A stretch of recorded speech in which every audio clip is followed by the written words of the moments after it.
sur un géant. On se retrouve, Marc, Nicolas et moi-même, sur les berges de l'une des plus grandes eaux européennes. Au-delà du rêve, c'est le défi qui nous réunit.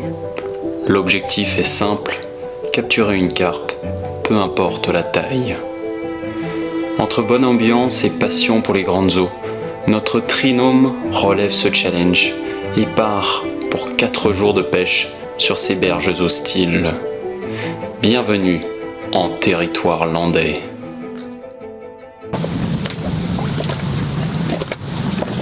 Allez, l'équipe est réunie, on attendait le dernier. Gus est arrivé, ça fait 5 petites minutes. Donc il est inutile de vous dire qu'on a commencé par préparer un petit repas sympathique. C'est Marc qui est aux manettes. Moi je suis en mode touriste là pour ce repas du midi. En ce qui concerne la pêche, on a déjà fait une première nuit avec Marc totalement stérile. On est sur du grand, du très très grand. Donc on a mis une petite stratégie en place. Faut être très très patient sur ce genre d'étendue d'eau. On est plutôt confiant, les conditions climatiques sont relativement bonnes. Et on va échanger stratégie, on va regarder ce qu'on est amené à mettre en place sur les 4-5 jours qui vont précéder l'arrivée d'Augustin. Et puis voilà, donc c'est lancé, on croise les doigts.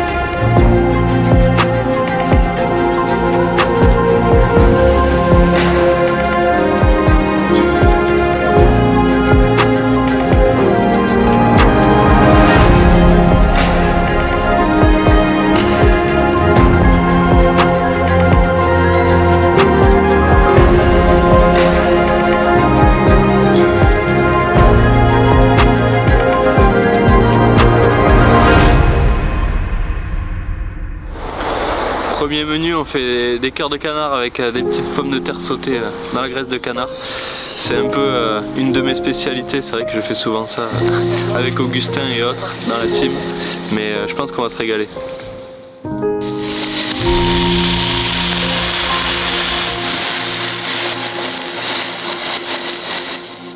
Ça a l'air fameux, Nico. Là, le gars il nous a régalé. Alors là, il y a du level là. C'est la compétition interne ça. Hier, tu étais sous le zode ce matin.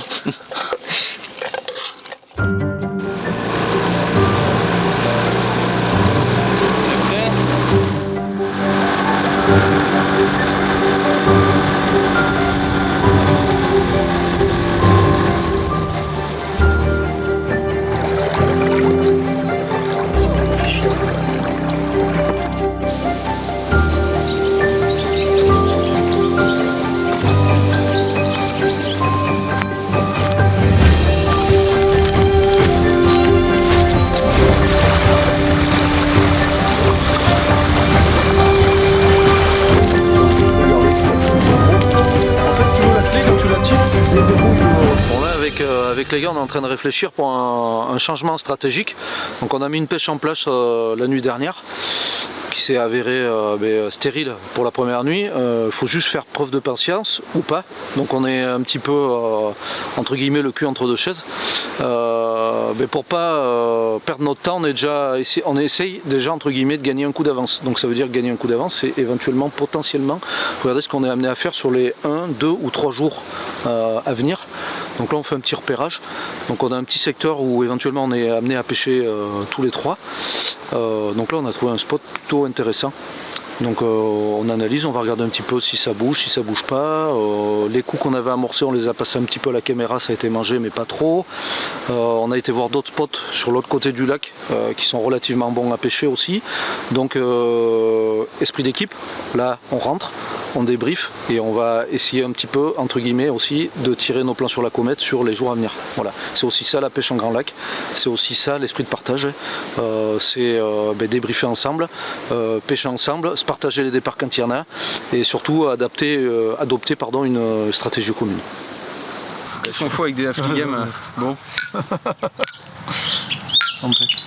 Bon, c'est l'heure du débrief. On a fait un premier tour avec Marc sur la partie nord du lac et puis on est parti sur la partie sud du lac avec Nico. Alors très modestement, la partie sud est nord par rapport à notre poste parce que le lac ou je sais pas combien de milliers d'hectares, donc c'est pas vraiment le nord et le sud, mais par rapport à là où nous nous positionnons et par rapport au peu d'hectares qu'on a face à nous, voilà, on a fait 2 zones.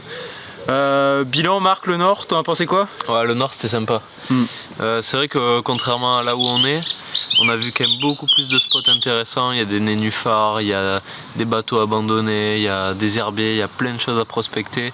Et avec Augustin, on a vraiment envie d'aller prospecter là-bas ce soir, enfin en tout cas faire un peu de pêche là-bas pour voir ce que ça peut donner. Et peut-être que Nico il va rester ici ce soir. Ouais, mais en fait moi je pars dans l'idée de me dire que on était aussi dans l'idée de construire quelque chose, donc on va pas tout abandonner non plus. Je pense que l'idée de bouger est très très bonne, on va pas se mentir non plus. Le fait de éventuellement avoir un petit peu pêché cette nuit, on a passé un coup de caméra. Il y a 2-3 indices qui font qu'il y a quelques petits poissons, alors blancs ou indésirables ou carpes, on ne sait pas. On n'a pas eu de touche quoi qu'il arrive, la nuit était stérile, la première nuit était stérile. Mais j'ai envie de pousser un petit peu plus et de me dire on se laisse encore une chance. Parce que le spot il n'est pas franchement dégueulasse. On est sur une profondeur de 2,50 m, un substrat un petit peu vaseux avec le vent qui est quand même assez favorable à notre pêche. Donc je vais laisser Marc et Augustin bouger un petit peu et moi je m'accorde encore une nuit. Et là au moins demain on fait le bilan. Et on se dit ok, selon ce qui s'est passé, on a le plan B. Voilà, donc là le plan A pour la nuit, enfin pour le soir et le coup du matin, c'est avec Marc, on va partir sur une autre zone du lac. Laisser Nico ici profiter un petit peu de l'amorçage. Et demain midi, on se retrouve tous les 3, on fait un bilan. Si l'un des 2 a eu du résultat, et ben on se déplace et on va vers le résultat. Si par contre ni la partie nord ni toi n'avons de résultat, et ben on a un 3e plan qu'on a repéré. En attendant, il est 18h15, on prend une petite bière rapide et puis après nous on y va et puis on se tire au jus par téléphone. Allez, ça roule. Allez, à la vôtre. Santé.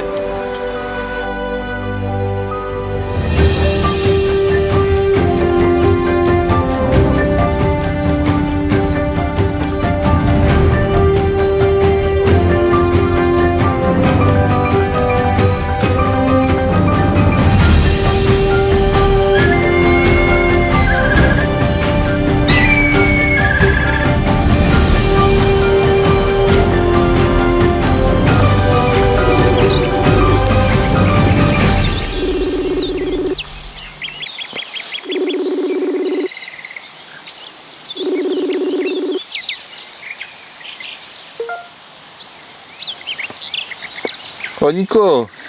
Ouais, attends, bouge pas, 2 secondes, parce que là, ça bug. Je sais pas qu'est-ce que c'est ce merdier là, c'est quoi ça?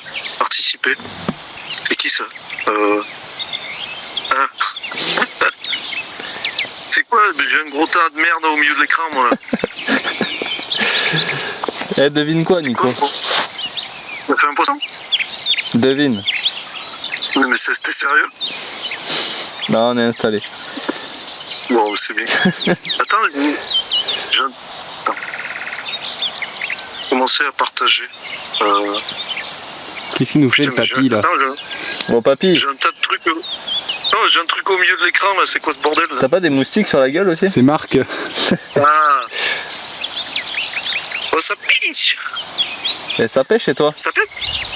Alors moi mon pote s'est posé. T'es sur ton bateau là? Non, je suis sur le pont. Une bière à la main. Alors même pas, tu vois, regarde. J'étais en train de regarder un peu le bordel, j'ai mon frère, il déroule comme un gros porc, il a fait 5 poissons déjà. Donc je viens juste de prendre mon téléphone, j'ai 170 messages à lire, ma fille qui m'appelle, tu réponds pas, réponds vite. Voilà. Ah, nous c'est joli là où on est quand même, hein. Il y a des spots intéressants. Ouais. Des nénuphars, des obstacles, des pieux. Franchement ça sent le fiche. Hein. Ouais, mais c'était bien. Moi franchement j'ai posé vraiment mieux qu'hier. J'ai posé l'ancre, il n'y avait pas de vent, j'ai amorcé vraiment au spot, grosse quantité, bien serré, ce qui passe pas sous pied. Bon bah nickel. Alors le lac il est immense, il fait des milliers d'hectares, je sais même pas combien, et on a vraiment de l'eau à perte de vue. Là on s'est retrouvé avec Marc sur une zone un peu plus étriquée et en fait on se rend compte que même si le lac est immense, les techniques pour aborder ce type de plan d'eau, eh ben ça reste du basique, ça reste des pêches comme si on pêchait un petit étang, comme si on faisait de l'urban fishing, comme si on faisait de la pêche de petites rivières. Voilà, c'est des méthodes très simples qui permettent vraiment d'aborder et de réduire un très grand lac à l'état de petit étang. Donc là on pêche des zones de nénuphars, des zones encombrées, etc. Et ben on fait exactement que si on pêchait une petite rivière avec des nénuphars, que si on pêchait un petit bout de barrage avec un arbre immergé. Donc voilà un petit peu notre philosophie pour aborder vraiment ces pêches qui sont censées être très compliquées et très galères, juste avec des petites pièces de Lego que l'on assemble ensemble pour faire, je l'espère, le premier départ de la session cette nuit. Donc avec Augustin on a fait notre petite virée, on est arrivé hier soir là sur le spot qu'on avait repéré dans l'après-midi d'hier, et puis on a pu faire du coup un coup du soir, un coup du matin, et franchement dès qu'on va sur les secteurs de jour, déjà on avait vu du poisson et ça sentait bon, et ça s'est confirmé quoi. On a commencé à pêcher hier, je sais plus, sur les coups de 18h30, 19h, et une demi-heure après quoi, on fait un fiche de fou, le fiche qu'on était venu chercher ici. Et puis là c'est réussi pour notre stalking, si on peut dire ça. Et on va aller rejoindre Nico sur notre poste de nuit, le poste principal. On va débriefer, faire un petit déj tranquillement, et ensuite on va tous bouger et essayer de trouver un autre secteur. On a un petit peu hier repéré d'autres endroits, et je pense qu'on va exploiter de nouveaux spots. C'est le mec qui a le mal au dos Richard. Oh les épaisses. C'est fat.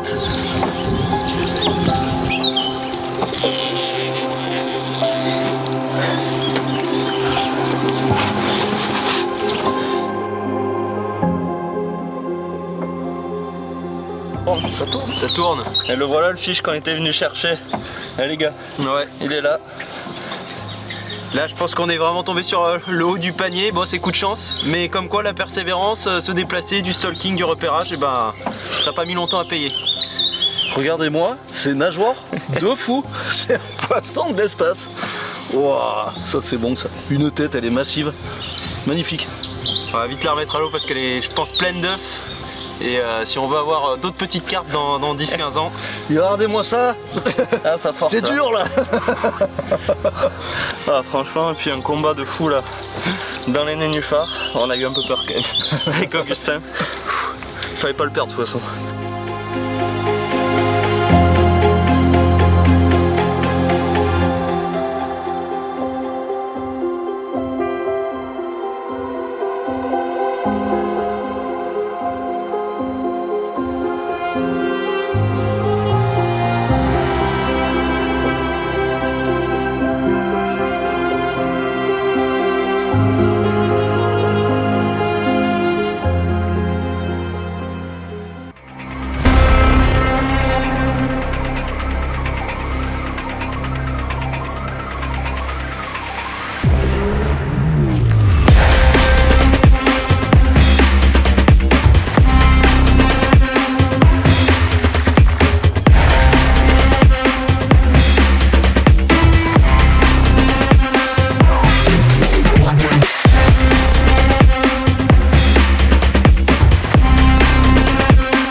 Alors, on va tirer au sort avec Marc qui prend à droite et qui prend à gauche quand il aura fini de toucher au frigo et aux bières. Donc si tu trouves, t'es quoi, t'es à gauche ou t'es à droite? Comme tu veux. Si tu trouves, on s'en branle, t'es à gauche. T'es prêt? Ouais. Ouais, si tu trouves, t'es à gauche. C'est là. t'es à gauche, je suis à droite. Allez. Hop. Allez, changement d'ambiance. Donc là, après cette nuit, pour moi qui a été complètement stérile, et Marc et Augustin aussi, donc on a encore une nouvelle fois changé de poste après un petit repérage et une stratégie commune.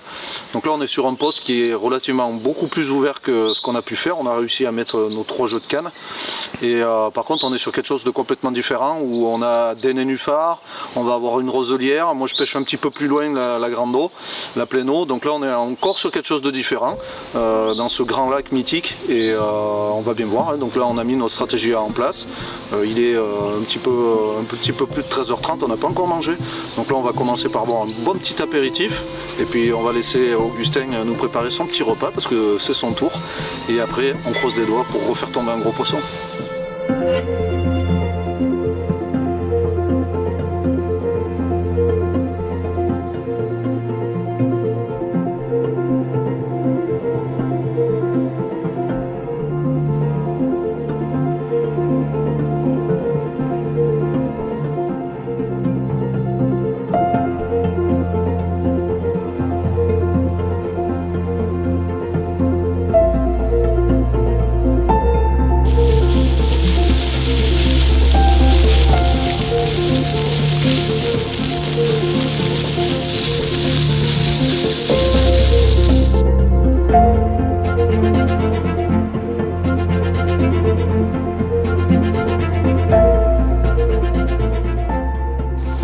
Deuxième repas, cette fois-ci c'est moi qui m'y colle. En entrée, j'ai prévu du jambon de pays, un peu de pâté croûte, un peu de chorizo, et en plat de résistance, des girolles qu'on va peut-être faire flamber, qu'on va bien faire cuire, et puis de la basse côte de bœuf. Et en dessert, bien sûr, quelques petites fraises, ça commence à être la saison donc on en profite. Je vais me mettre tout de suite au travail pendant que les autres se reposent. Là on est en train de se régaler, mais alors je pense qu'on est en train de voter avec Marc, on va voter. Ouais. Je pense que c'est Gus qui va nous faire la bouffe jusqu'à la fin de la session vote. Ouais. Bon bah là voilà. Vous êtes dur, vous êtes dur. 2 contre 3, mais 2 contre 1 pardon. Bien, tu vois. Ah non mais là il y a un bœuf, c'est tout simplement du beurre, il est avec des girolles, wow, c'est chantier.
Un grand lac comme celui-ci, c'est qu'on va retrouver des ambiances très différentes. Donc on était dans une première zone qui avec un peu de roseaux, c'était relativement profond, quelques herbiers. Ensuite avec Marc on est parti dans une zone un peu plus avec des nénuphars, avec un peu de cailloux, avec quelques obstacles artificiels. Et là on se retrouve sur un troisième poste où cette fois-ci c'est encore différent. C'est assez marécageux, il y a à nouveau encore des roseaux, et on est en bordure de nénuphars, mais voilà c'est une ambiance encore différente, quelques arbres immergés et voilà cette espèce de marécage qui est tout autour de moi. Donc vraiment c'est vraiment quelque chose qui est super dans une session, c'est quand on peut vraiment changer d'ambiance. On a l'impression en fait de changer de lac d'un jour à l'autre et c'est vraiment très plaisant. Donc là on est installé sur ce deuxième jour pour moi, troisième jour pour Marc et Nico. On vient de remettre en place une stratégie de pêche à 3 commune. On espère vraiment faire du poisson parce que si on fait pas de poisson on ne sait pas, on a vraiment un doute sur est-ce qu'il va falloir rebouger ou insister sur ce poste-là, alors que si on fait du poisson, on est sûr de rester pour la dernière journée, sachant que demain soir, ils annoncent un très très gros orage, ils annoncent vraiment des conditions de tempête comme on en a peur en fait finalement en Grand Lac, c'est vraiment des conditions qu'on redoute, donc ça va nous arriver dessus, ça va nous tomber dessus, pas de chance, ça peut être très bon pour la pêche, mais voilà, donc la réflexion globale de cette session continue, là il faut vraiment qu'on essaie de débloquer le code et qu'on essaie de trouver du poisson, sinon il va falloir se poser de grosses questions demain matin au réveil, est-ce qu'on bouge, est-ce qu'on change de secteur, est-ce qu'on insiste, seuls les résultats nous le diront. Allez, c'est bon, on est parti pour le repas du soir. Donc on est sorti de table, il était 16h. Il faut remettre ça parce que c'est une obligation chez Stapio de bien manger. Donc là on est parti sur de l'agneau, donc de la côte première et du cou. Et on va agrémenter ça avec une petite sauce pimentée typée couscous et un petit peu de riz avec des champignons. On devrait encore une fois se régaler et passer une nuit tranquille.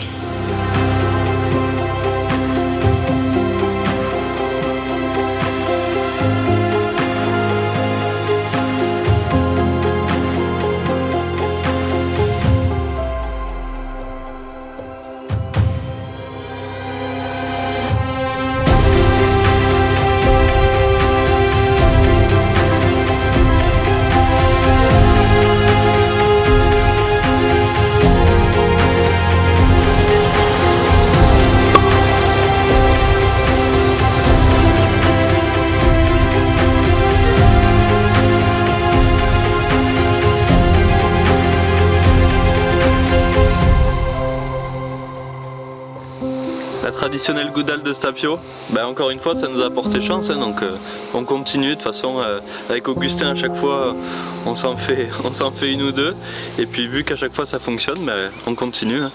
Donc on va voir jusqu'où ça nous mène, mais on n'est pas prêt d'arrêter je crois.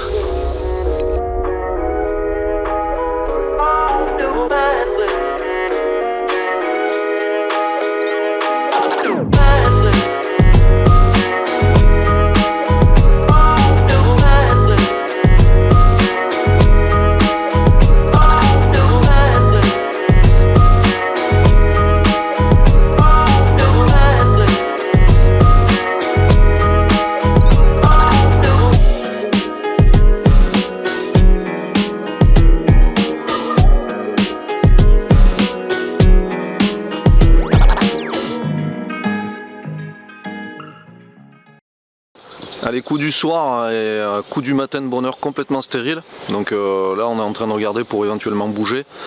Marc va rester ici pour le matin, et nous avec Augustin on va partir sur le lac et faire un petit peu de repérage, pêcher un petit peu en mode stalking, regarder si on peut éventuellement être amené à trouver quelques poissons actifs. Parce que là c'est vrai que ça bouge pas beaucoup. Les conditions sont plutôt favorables sur ce secteur là, mais bon ça bouge pas, donc bon, on va regarder ce qu'on peut éventuellement trouver de différents de ce secteur là.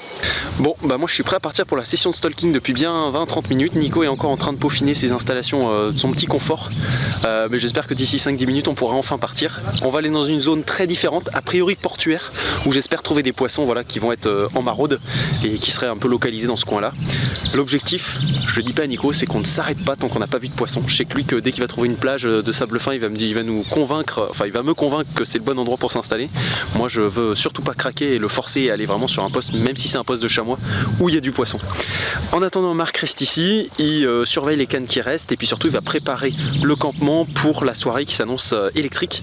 Sans jeu de mots, grosse tempête, beaucoup d'orages, beaucoup de précipitations, donc faut pas négliger ce facteur là, surtout en Grand Lac, être vraiment vigilant sur la sécurité pour tout, et puis également être prêt à toute éventualité d'un point de vue sécuritaire et puis d'un point de vue organisationnel.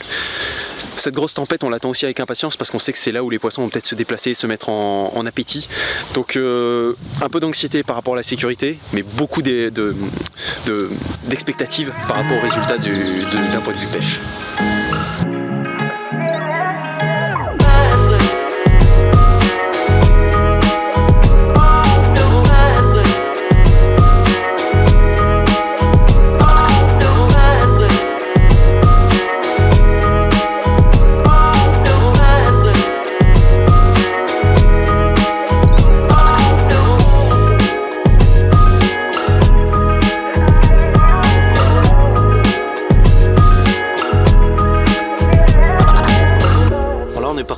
Augustin un petit peu prospecté. Donc là on a trouvé une zone vraiment intéressante. Alors, je ne sais pas si vous pouvez l'entendre, mais là on a un gros vent de sud-est et on a trouvé un tout petit port, peut-être la zone la plus profonde qu'on a trouvée jusqu'à maintenant du lac. Donc on est dans 3 mètres de fond, complètement à l'abri du vent, mais alors il n'y a vraiment pas du tout de vent. Ce qu'on a fait, c'est qu'on est rentré dans cette petite crique, on a essayé de prospecter et regarder visuellement si on voyait de l'activité, du blanc, éventuellement une carpe, mais on n'a rien vu, un petit peu de gardon, tout ça. Alors je vais pas parler fort parce qu'on est au plus près de l'action là, on est au milieu d'une petite crique comme l'a expliqué Nico.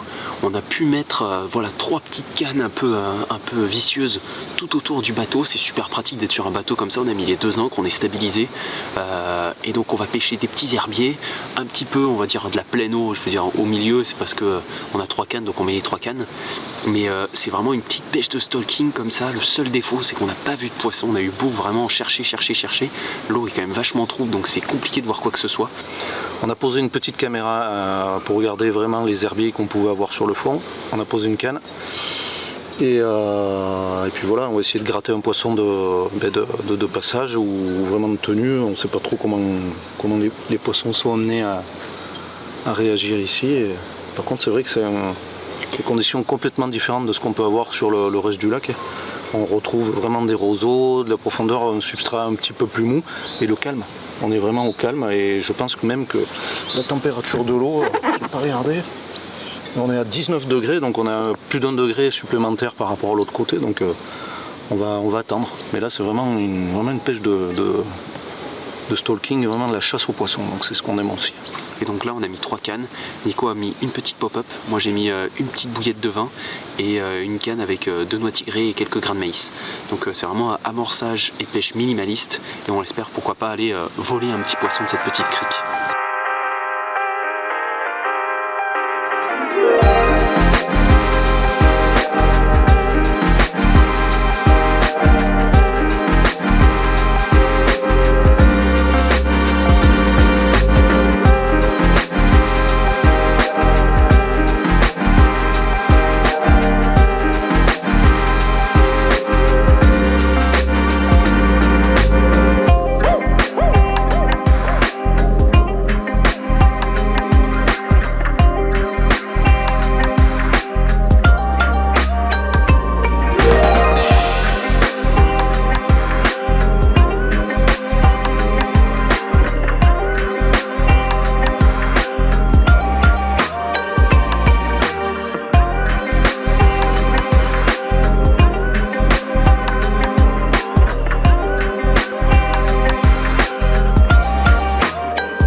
Allez, pour ce repas du midi, ou plutôt du milieu d'après-midi, on va manger un petit faux filet truffade.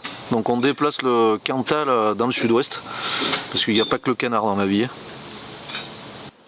Je suis arrivé mercredi soir et Nico, ça faisait déjà 4-5 heures qu'il était là sur le lac et il avait galéré à trouver une mise à l'eau, c'était un peu la misère là.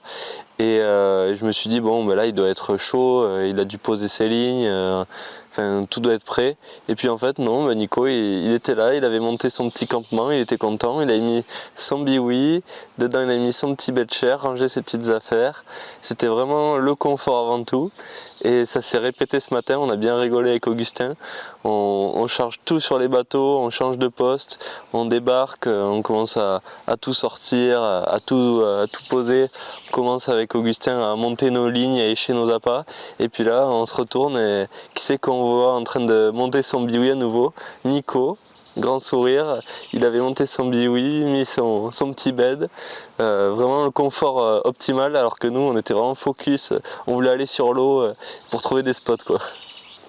Alors Nico, c'est sûr, c'est le confort avant la pêche, ça c'est évident, mais c'est pas uniquement le confort au niveau abri bed-chair, c'est au niveau le repas, comment on s'organise, où est-ce qu'on place le frigo, est-ce qu'il y a des bières au frais, est-ce qu'on débouchonnerait pas une bouteille d'eau rouge pour qu'elle s'aère. C'est vraiment lui, le week-end, il le vit comme à la maison, quoi. Il faut s'organiser et puis après, s'il a 5 minutes, il posera des cannes, mais bon, ça n'en fait pas un mauvais pêcheur, ça fait juste un pêcheur qui a certaines priorités et qui ne veut surtout pas déroger à son sens des priorités. Ça c'est clair. Et les gars, il est 14h30, on n'a pas bouffé encore. Petite bière? Vous faites quoi les gars là? C'est des grands malades là, sans déconner là. Moi, on attend quoi pour bouffer là? J'ai la viande, elle est en train de chauffer, j'ai les mouches, elles arrêtent pas de se poser dessus là, sans déconner. Moi je m'en fous, je me suis ouvert. Petite bière. T'es rougeau non? Ah je suis bien là. Oh, je suis bien. Bon, après moi j'aime bien mon petit confort. Bon, j'aime aussi bien pêcher, hein, mais c'est vrai que j'ai cet esprit-là de me dire que c'est la maison d'abord et après il peut se passer ce qui arrive.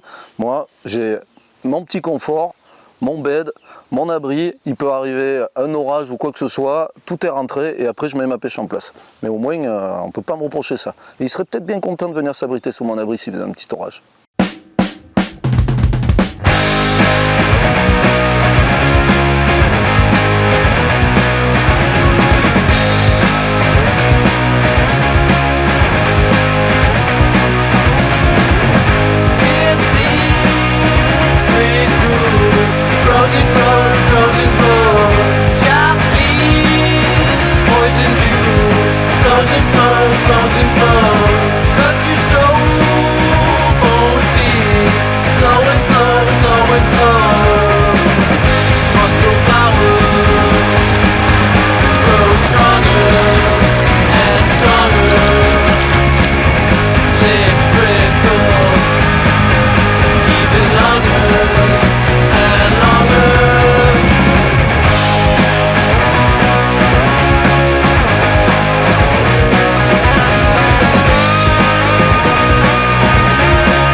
c'est pratique de pêcher avec Marc parce qu'il a du matériel, il a un super thermique, il a un super bateau, il a un super moteur électrique. Mais si je voulais faire une session bateau, eh ben, j'aurais pas pris mon matos de pêche, j'aurais loué un bateau avec lui et puis on aurait fait des allers-retours sur le lac, ça aurait été très bien. Là non, c'est la moindre excuse, c'est ah tiens j'ai l'impression qu'il y a un peu plus de vent à l'autre bout du lac si j'allais voir. Et alors là, et que je déjauge, et que je déjauge, pardon, et c'est ça toute la journée. Donc la moindre excuse pour monter sur le bateau et nous montrer qu'il est capable de faire des pirouettes avec son bateau, il l'a saisi et au début c'est drôle, au bout d'un moment on peut plus pêcher quoi. Dans 5 minutes il va se prendre dans nos cannes et puis ce sera le début du carnage. Hein. Il n'a qu'une idée en tête, ça l'obsède, c'est déjauger avec son Zodiac. C'est regardez les gars, je vais déjauger. Il part ce matin à la voiture parce qu'on avait oublié un pic. Il file les clés de ma bagnole, il part. Ouais les gars, j'ai déjaugé. Il revient, le gars il est super content.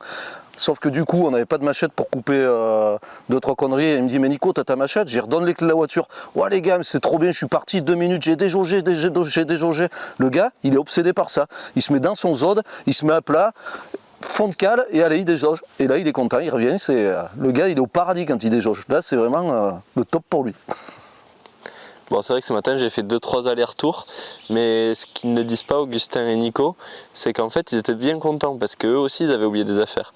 Parce qu'au final Nico il n'avait pas de piquet pour pouvoir pêcher dans 1 mètre de profondeur quand on allait planter les piquets en waders, donc il a fallu que j'aille en chercher dans sa voiture, il a fallu aller chercher aussi une machette pour pouvoir nettoyer le spot, donc au final ils étaient quand même bien contents, même si bon moi aussi je l'étais.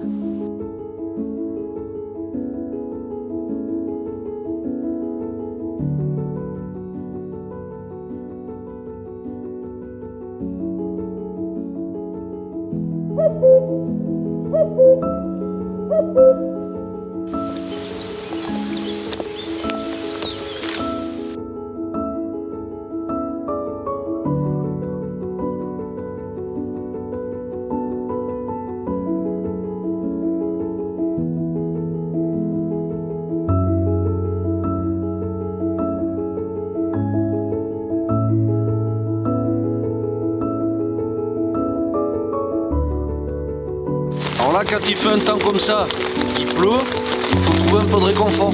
Donc là, on se réconforte dans le vin. Paf.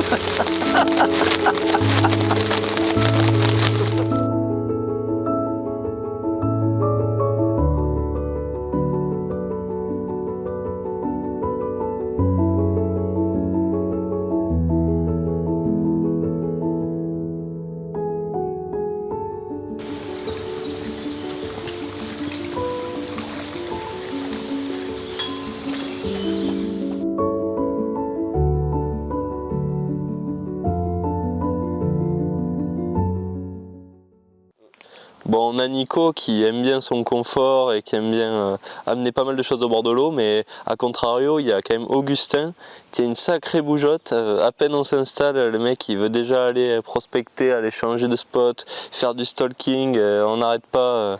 Et puis là, même pour le coup sans confort, quoi, c'est limite un tapis de sol, allez on va à l'autre bout du lac, on fait 2 heures de stalking là, on bouge ici. À la fin, nous on est crevés quoi. Après, bon, sur cette pêche-là, on s'était dit qu'on avait plusieurs possibilités. C'était soit un petit peu de faire une pêche d'attente, soit éventuellement de bouger. Ben là, avec Augustin, le problème, c'est qu'on fait que bouger. Mais on fait que bouger. Alors, on est obligé de le calmer, sinon on aurait changé de poste 18 fois. En 3 nuits, on en aurait fait, enfin, ou en 4 nuits, on aurait bougé 18 fois. On n'aurait pas eu assez de nuits pour bouger, c'est un truc de fou. Alors moi, j'essaye de les tempérer un petit peu, ou enfin, de les calmer en disant, bon, mais les gars, c'est aussi peut-être une pêche d'attente. Mais non, ils n'arrêtent pas. Ils n'arrêtent pas. C'est des gars, Auguste, il est fou. Il est fou, ce gars-là.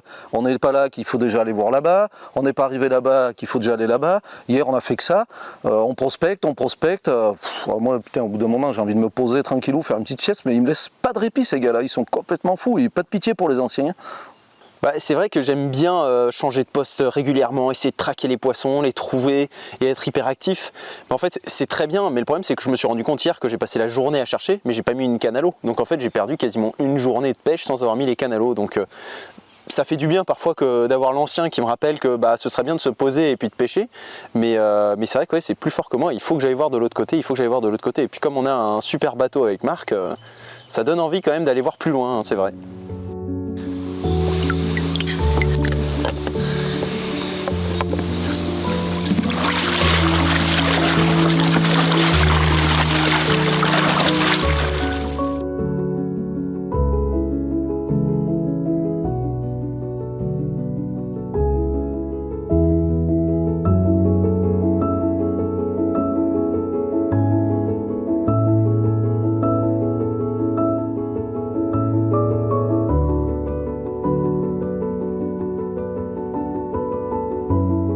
termes d'amorçage, moi j'utilise de la bille en différents diamètres assez gros quand même, 20 et 25, et aussi un petit peu de graines.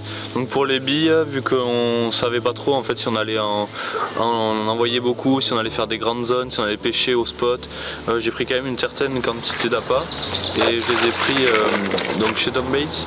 Ce qui est intéressant, c'est qu'il y a une gamme qui s'appelle main lourde et qui permet d'avoir quand même des billes à pas trop cher pour pouvoir faire des amorçages conséquents.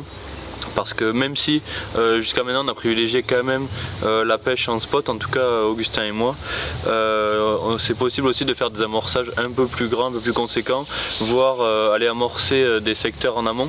On l'a un petit peu fait hier quand même quand on a fait du repérage, on a envoyé quelques billes à droite à gauche, mais pas de manière démesurée. En revanche, c'est vrai que Nico il a un peu une stratégie différente. Alors moi pour cette pêche, je suis parti sur une stratégie un petit peu différente de celle de Marc et Augustin, c'est que je voulais vraiment pêcher des grandes zones. Donc pour ça j'utilise les appâts de chez Anywater et notamment le big betting, ce qui va vraiment nous permettre d'avoir la main vraiment un petit peu plus lourde, du fait que ça c'est vraiment des appâts très peu onéreux. Et après, en ce qui concerne l'échage, j'utilise les hards, même si là on n'a pas été vraiment embêté par les écrevisses. Et je suis parti, ce que j'ai l'habitude de faire, c'est je suis parti sur un mélange de billes, donc je mélange plusieurs parfums, c'est quelque chose que j'adore faire, ici ou ailleurs. Donc là je suis parti sur nos deux gammes phares, la Banana Scopex et la Aquacrave, et toujours un petit peu de New Age pour essayer de casser un petit peu le mélange. Mais voilà, l'avantage c'est que c'est vraiment des grandes zones, on amorce et on essaye de faire rentrer les poissons et de regarder si on peut les intercepter. Ah ouais, sympa. Dans la mangrove, on va dans la mangrove. Bon bah voilà, c'est sur ces dernières images que se termine cette belle vidéo. Un poisson pris contre toute attente à plutôt longue distance et un pêcheur de carnassier s'est pris dans mon fil. Alors est-ce que c'est lui, est-ce que c'était le départ, je sais pas, j'ai eu quelques bips, j'y suis allé, évidemment sans épuisette, pensant que c'était le pêcheur de carnassier, et il se trouve qu'il y avait ce poisson là. Et le carnaman m'a donné un coup de main en me prêtant son épuisette, comme quoi quand il y a une bonne entente et de la politesse mutuelle, et on fait des miracles. Un poisson qui vient clôturer une belle session où on s'est quand même bien marré, Nico. Ah ouais, franchement on a passé 5 jours vraiment exceptionnels, hein, entre bonne bouffe, rigolade, franchement top. À refaire, on reviendra parce que bon, ça nous a donné soif de belles aventures et de gros poissons, donc Marc, je pense que... Ouais, finalement on a bien aimé être dans un grand espace comme ça, et puis comme il dit Nico, ça me donne envie de revenir parce qu'on a vraiment exploité une toute petite partie du lac, parce que quand on voit la superficie globale, vraiment il y a de quoi passer presque une vie et on n'aurait même pas pêché tous les spots, tous les secteurs, donc ça me donne vraiment envie de revenir, et puis même des grands lacs, il y en a plein, donc vraiment je pense qu'on sera jamais à bout. C'est clair. Bon bah c'est sur ces dernières images que l'on se quitte. Abonnez-vous, suivez-nous pour voir d'autres déconnes en mode Nico, d'autres poissons records en mode Marc, ou un truc un peu petit, un peu nul, comme ce que je suis capable de faire. Voilà, et les gars on s'est bien marré, on va le relâcher, et c'était bien cool. Et après, on va refaire, hein. Ouais c'est ça, et du coup une fois qu'on l'aura relâché, petite bière.